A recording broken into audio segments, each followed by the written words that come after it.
Nereye gidiyorsun da vefasız yarim? Soldurdun günlerimi geliver.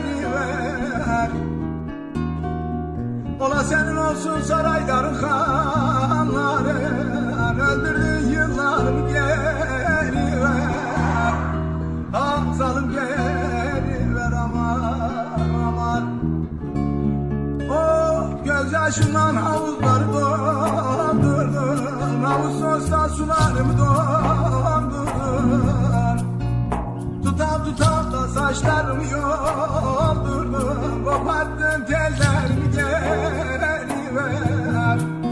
Ah zalim geliver aman aman. Tam bayasın kızın tüm yanmadı, vefasızdan yar olmazmış anladı. Hele sazı taşıyacak gücüm kalmadı, şahit gibi kollarım gel.